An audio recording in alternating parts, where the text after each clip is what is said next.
Good morning children. आज हम it's so happen book से द सेल्फिश जाइंट लेसन हम पढ़ेंगे।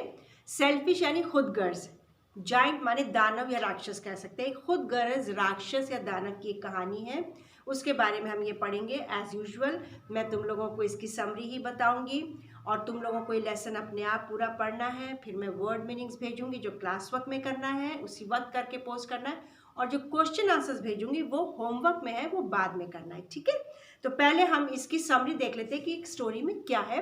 The selfish giant. The giant's garden was very beautiful. Children love to play in it.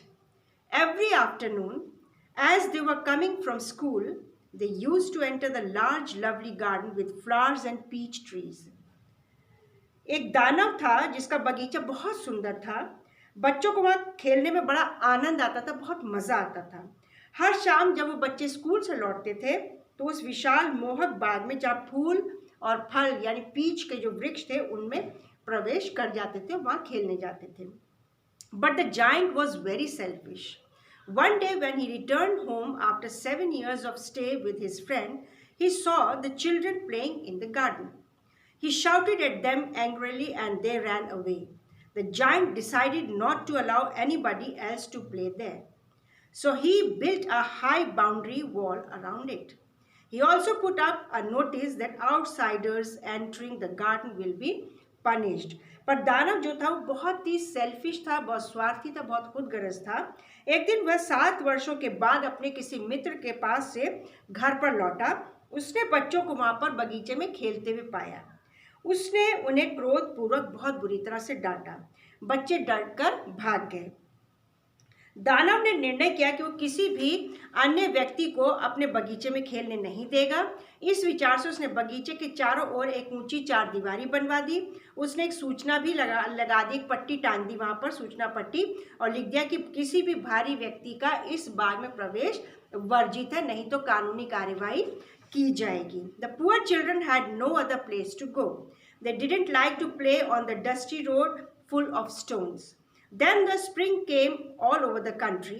Only in the garden of the selfish giant it was still winter. No flowers bloomed and no birds sang. The only visitors were the snow and the frost which painted all the trees silver. The north wind rode there all day.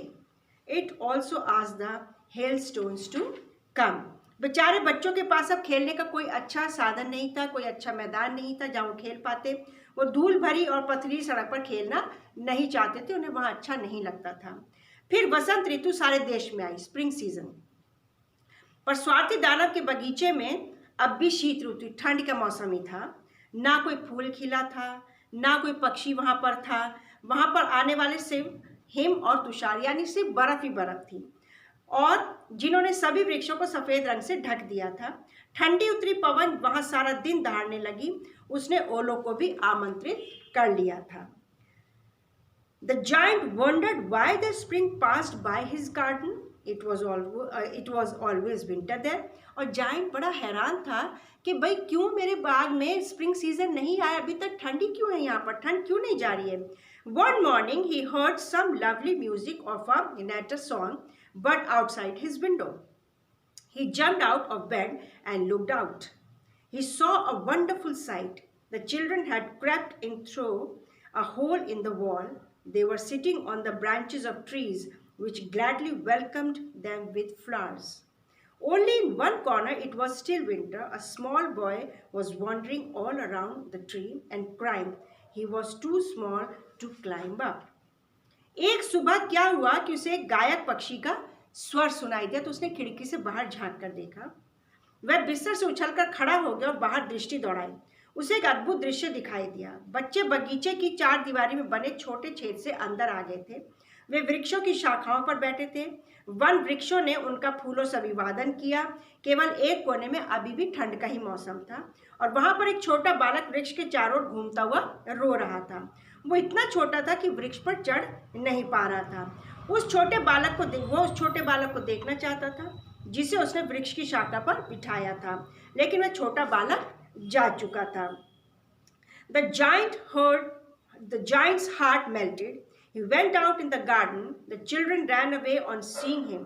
The garden became winter again, but when he put the small boy up into the tree, it broke into flowers. The boy threw his arms round his neck and kissed him. Other children noticed the change in the giant's behavior. So they too came back. The giant knocked down the ball and started playing with them. He wanted to see the small boy whom he had put up into the tree, but he had gone away. दानव का दिल जो था वो बदल गया।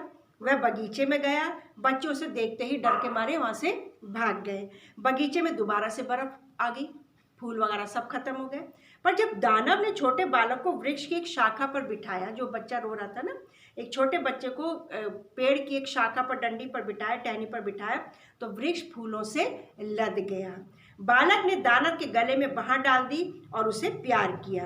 अन्य बच्चों ने दानव के इस व्यवहार में जो परिवर्तन आया था देखा, इस कारण वो भी सब वापस आ गए। दानव ने चार दीवारी तोड़ दी और बच्चों के साथ खेलने लगा।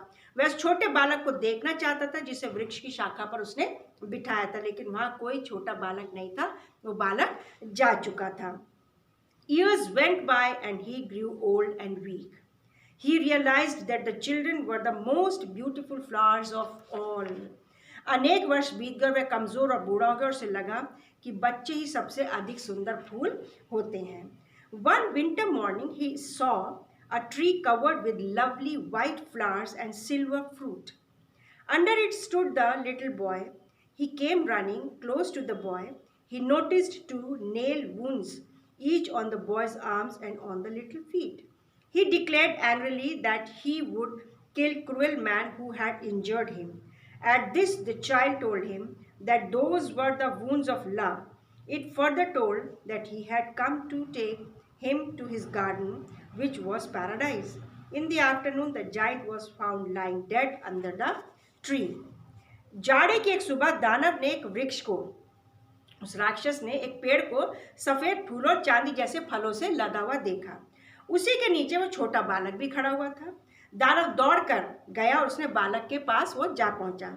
उसने बालक को हथेलियों और पैरों पर, उसने देखा कि बालक के, बच्चे के हथेलियों पर और पैरों पर कील ठोके जाने से बने दो घाव थे, जैसे किसी ने कील ठोकी हो उसके पांव पर, हाथों पर।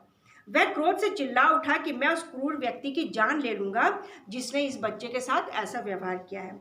पर बच्चे ने हंसकर कहा कि ये घाव तो प्यार के घाव हैं। उसने आगे कहा कि वह तो उसे अपने बगीचे में ले जाना चाहता है जो स्वर्ग में है।